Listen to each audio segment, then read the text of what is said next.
Assalamualaikum warahmatullahi wabarakatuh. Selamat malam dan salam sejahtera untuk semuanya.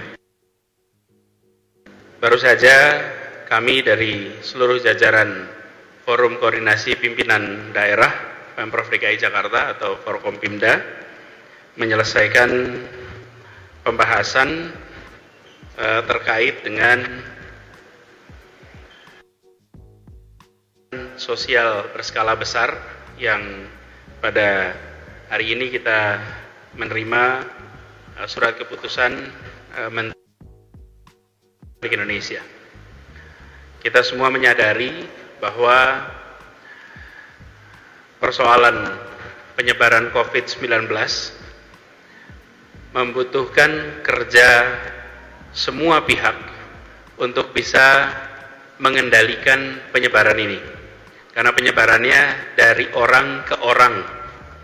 Itu sebabnya interaksi antar orang dibatasi. Malam hari ini seluruh jajaran Forkompimda ini lengkap hadir di sini. Ada Bapak Pangdam Jaya, Majen TNI Eko Margiono, kemudian Pak Kapolda Metro Jaya, Irjen Polisi Nana Sujana, kemudian Pangko Armada 1 Laksamana Muda TNI Muhammad Ali, Pangkop SAU Marskal Bis Tinggi DKI Jakarta Bapak Dr. Asri Agung Putra, juga bersama kita tadi hadir Kabinda DKI Jakarta Brigjen TNI Cahyono Cahya, Kas Jakarta Brigjen TNI Safrudin, juga dan Lantamal 3 Brigjen TNI Marinir Hermanto, dan seluruh anggota gugus tugas penanggulangan 19 DKI Jakarta. Dari pembahasan yang kita lakukan tadi, DKI Jakarta akan melaksanakan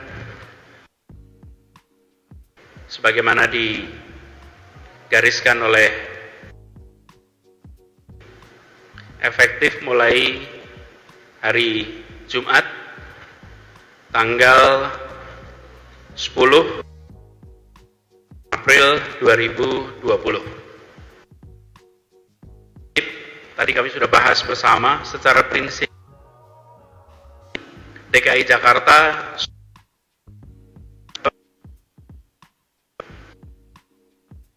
ruang untuk bekerja di rumah, menghentikan kegiatan belajar mengajar di sekolah dan mengalihkannya menjadi kegiatan belajar di rumah, kemudian menghentikan kegiatan peribadatan di rumah-rumah, kegiatan peribadatan di rumah.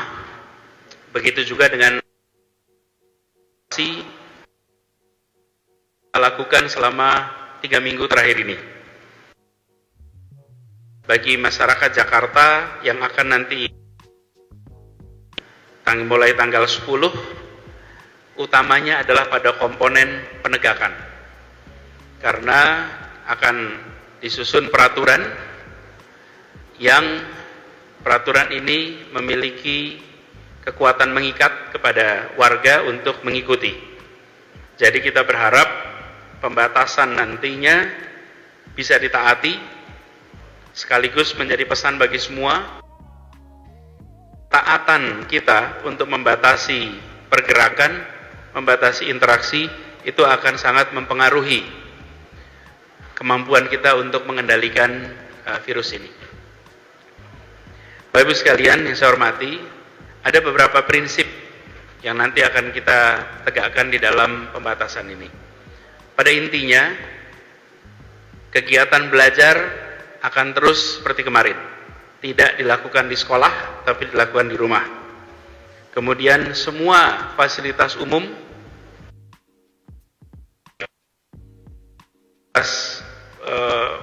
hiburan milik pemerintah maupun tempat hiburan milik masyarakat, taman, balai, gedung olahraga, museum, semuanya tutup.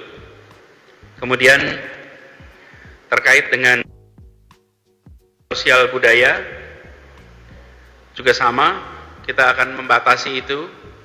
Pernikahan tidak dilarang, tetapi dilakukan di kantor urusan agama. Kemudian resepsi ditiadakan. Begitu juga dengan kegiatan-kegiatan perayaan lain seperti kegiatan ritual khitan, tapi perayaannya yang ditiadakan. Jakarta adalah kota pusat kegiatan perekonomian di Indonesia. Karena itu, dalam mengatur ini, kami membagi ada 3 sektor utama. Satu adalah pemerintahan. Pemerintahan terus menjalankan fungsinya. Pemprov DKI, kepolisian maupun TNI, semua tetap berjalan seperti biasa. Yang bisa bekerja dari rumah diatur oleh atasannya untuk bekerja dari rumah. Tapi pelayanan jalan terus, karena itu tidak ada yang tutup. Kemudian untuk dunia usaha, kita akan mengatur bahwa kegiatan perkantoran dihentikan kecuali beberapa sektor. Ada 8 pengecualian. Pertama adalah sektor kesehatan, kedua sektor pangan, ketiga adalah sektor energi. Ini seperti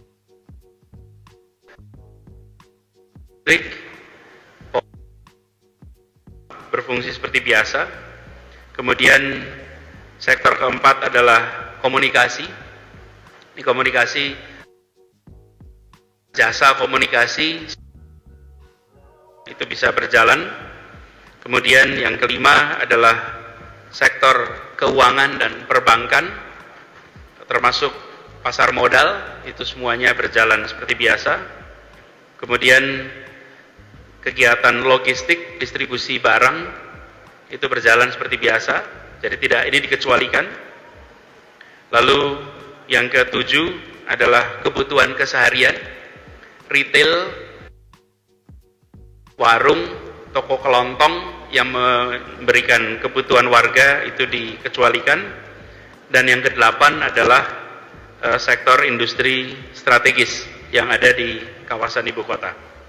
Jadi semua kegiatan yang lain akan dianjurkan untuk bekerja dari rumah, dan 8 sektor ini, sektor kesehatan misalnya, itu diizinkan untuk tetap berkegiatan, dan ini bukan saja rumah sakit atau klinik. Industri kesehatan, seperti misalnya usaha memproduksi sabun, usaha memproduksi disinfektan, itu sangat relevan dengan situasi sekarang, jadi tidak berhenti. Begitu juga dengan kegiatan organisasi sosial yang terkait dengan penanganan wabah COVID, berkegiatan seperti misalnya lembaga-lembaga pengelola, kemudian lembaga pengelola atau NGO dan yang terkait dengan penanganan sektor-sektor yang mereka semua harus mengikuti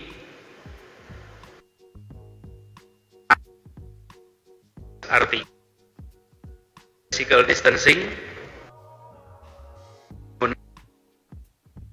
kemudian mengharuskan tangan yang mudah dan melakukan cuci tangan yang rutin. Jadi protap itu dilakukan.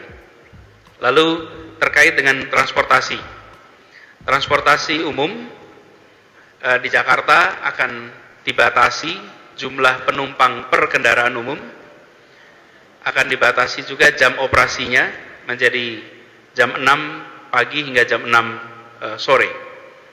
Ini berlaku untuk semua kendaraan umum yang beroperasi. Kemudian yang terkait dengan tanggung jawab pemerintah, Pemprov DKI Jakarta nanti bersama juga pemerintah pusat akan menyiapkan bantuan sosial kepada warga miskin dan rentan yang terdampak atas pelaksanaan PSBB ini dan yang terdampak atas perekonomian yang turun akibat wabah COVID-19. Jadi kami di Pemprov DKI bersama dengan jajaran TNI, insya Allah mulai hari Kamis yang akan datang, hari lusa, akan mulai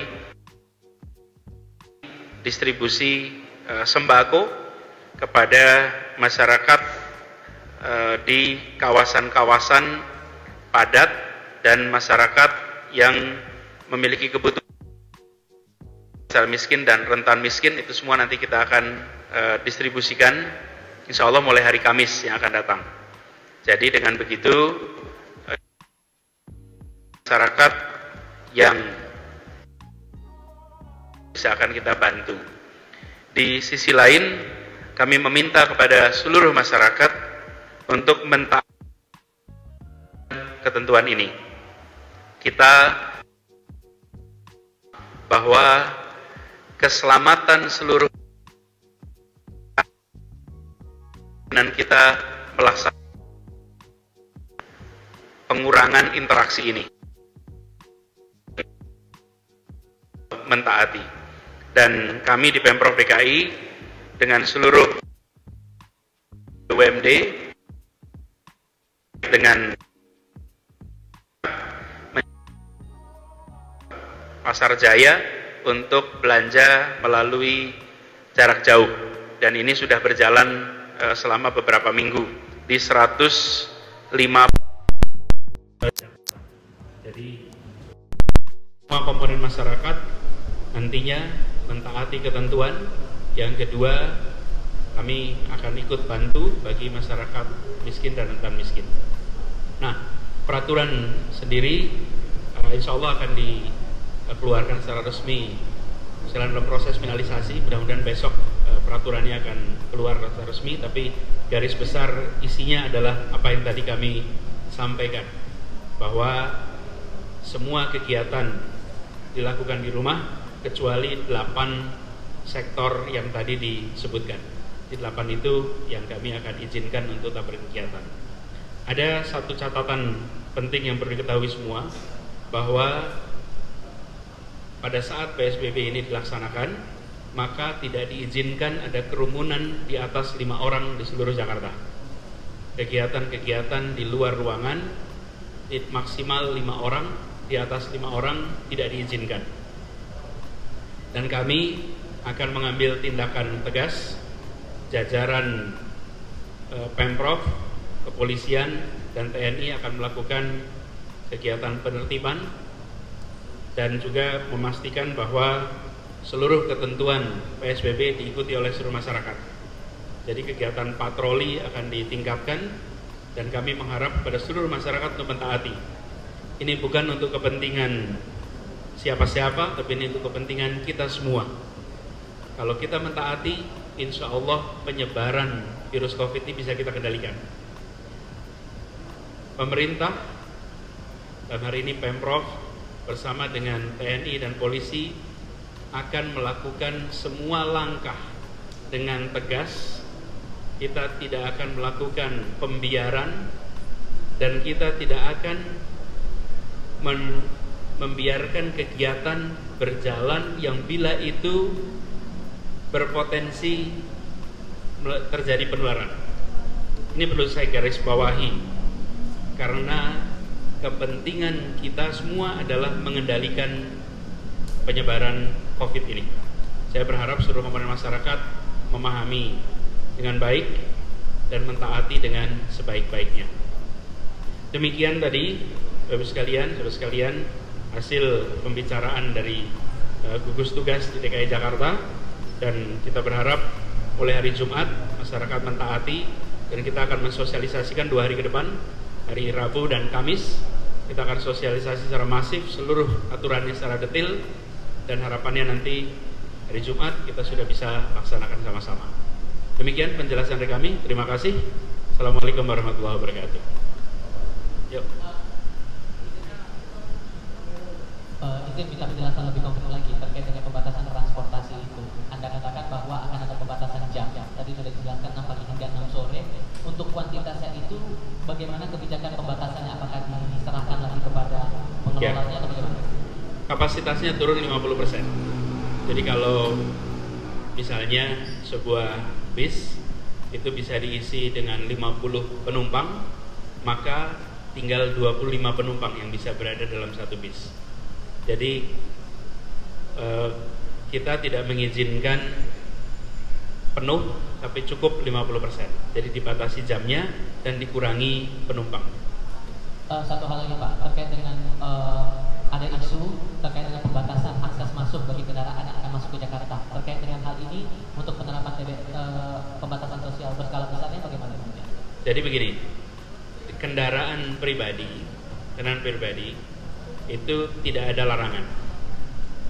Yang kita atur adalah kendaraan umum. Kendaraan pribadi bisa berkegiatan seperti biasa, tetapi harus ada physical distancing. Artinya kendaraan-kendaraan itu jumlah penumpang per kendaraannya supaya dibatasi. Tapi secara umum kendaraan pribadi tidak dilarang. Untuk masuk berarti masih bisa ya dari luar Jakarta menuju Jakarta. Oke. Pak, untuk sanksinya bagaimana nanti ya Pak? Untuk penerapan sanksinya apakah harus konsultasi dulu dari pihak kepolisian kepada Pemprov atau bisa langsung ditegakkan oleh polisi? Bisa ditegakkan di lapangan. Langsung ditegakkan di lapangan. Yuk. Pak, mau tanya kalau untuk nasib driver ojek online dan juga taksi konvensional gimana Pak? Ya, jadi ketika ini dilakukan, maka ada batasan jumlah orang yang bisa naik di kendaraan itu. Ini nanti diatur dalam peraturannya secara detail, tapi intinya adalah akan ada pembatasan jumlah penumpang per kendaraan. Kita tadi tidak membatasi kegiatan logistik karena kita ingin agar masyarakat kebutuhan-kebutuhannya terpenuhi, tetapi prinsip pembatasannya kita ikuti. Itu yang kita lakukan. Berarti tidak ada pembeda signifikan ya Pak dengan yang kemarin dilakukan selama 3 minggu? Ya, dan memang Jakarta sudah melakukan PSBB selama ini. Cuman bedanya kalau kemarin kita tidak ada peraturan yang mengikat, kalau sekarang kita bisa menegakkan aturan. Untuk sosialisasinya boleh tahu Pak, nanti dalam 2 hari ke depan sebelum diterapkan pada hari Jumat prosesnya akan seperti apa biar publik juga tahu untuk ya, sekarang kan baru penjelasan garis besar. Nanti dengan adanya peraturan detailnya Anda bisa lihat pasal-pasalnya, dan nanti kita akan siapkan juga infografis, bahan-bahan sosialisasi untuk seluruh masyarakat. Pak, terakhir Pak, PSBB ini dilakukan sampai kapan ya Pak ya? PSBB itu menurut ketentuan berlaku selama 14 hari dan kemudian bisa diperpanjang kembali sesuai kebutuhan. Pak, izin mengenai pendistribusian kebutuhan bagi masyarakat miskin yang tadi sempat disampaikan, ini nanti bagaimana ya Pak pendistribusiannya sehingga tidak ada kerumunan di tengah masyarakat, khususnya di pemukiman padat begitu Pak? Ya. Nanti pendistribusian dilakukan bersama-sama dari jajaran Pemprov, jajaran kepolisian, dan jajaran TNI. Dan itu akan dilakukan dengan memegang prinsip physical distancing, dilakukan sampai ke level RW. Jadi kita bisa menjaga sampai ke level RW. Saya rasa cukup sekali. Untuk penegasan sekali lagi Pak, ya. terkait dengan ojek online ini, artinya untuk ojek online boleh untuk mengangkut penumpang, menaik turunkan penumpang atau bagaimana kebijakannya? Jadi begini, untuk delivery barang itu confirm boleh. Kendaraan roda 4 itu untuk membawa penumpang itu boleh, tapi dibatasi penumpangnya sampai di situ aja. Untuk ojek berarti tidak diperkenankan untuk angkut penumpang. Ya. Cukup sampai situ ya, makasih, thank you.